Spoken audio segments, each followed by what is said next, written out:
Right now I'm sitting inside a Honda Civic that used to be a hybrid, but now it screams VTEC like it's late for a street race. K20 engine with TE37's gripping.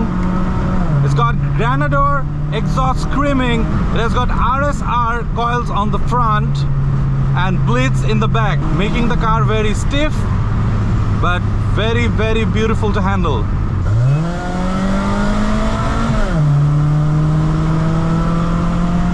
NANI? What the fuck? Look at that wide body. This started its life as a hybrid, a FD3 hybrid that comes with a 1.3 liter and electric motor. It had enough of sipping fuel like a saint, and now it is a FD2 Type S and it's ready to hit the streets. Almost bucket seats. These are pretty comfortable for a spirited drive, but not so comfortable as like FD3 te jeta chilo. Championship white, that is the only way to go for FD2s. Coil over. The 8th Gen Civic is one of the most important Civics to come out of Honda.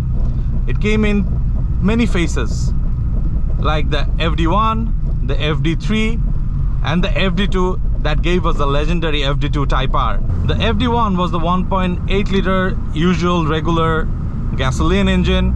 The FD3, a 1.3 liter with electric motors that was ready to save the planet, and we turned this FD3 into a FD2 Type S with a K20.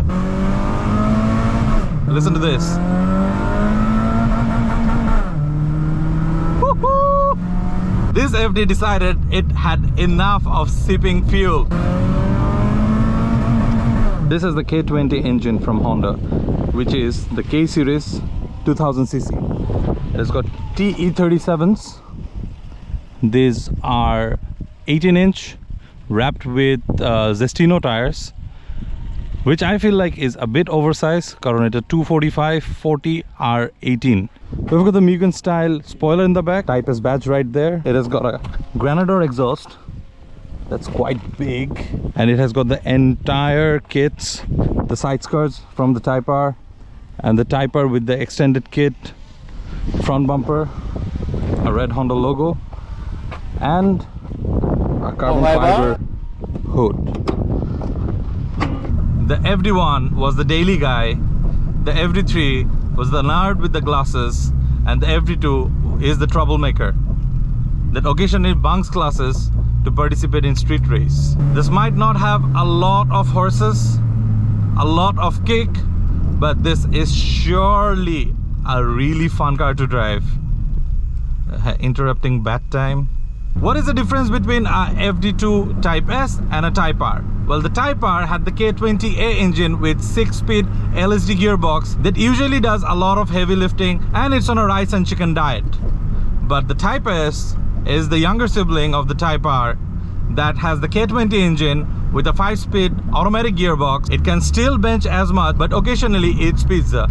So what does the VTEC stands for? The VTEC stands for Variable Timing Electric Control. In the FD3, however, it is iVTEC. The I stands for intelligent. It changes the cam profile at certain RPM. For this K20 is around 5,800 RPM. However, in the hybrid, iVTEC stands for intelligent, whereas in the FD2, it stands for I am very crazy. Because of the stiff coilovers, this might not be your daily drive.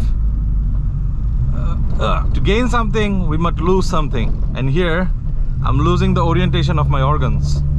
This has got everything, all the internals from a FD2 Type S that was surgically placed into a gutted FD3 hybrid. So it basically told the Honda engineers, thank you for the hybrid badge, but I chose violence. All in all, the FD2 Type S is a car that has the essence of the Type R, but you can daily drive it.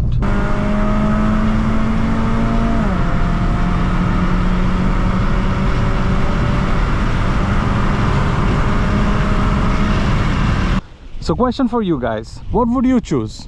A FD3 hybrid or a FD2 Type S, the hardcore Type R, or would you go for a FD1 for your daily drives? Drop it in the comments. Let's see what wins. Thank you for watching, and I'll meet you in the next one.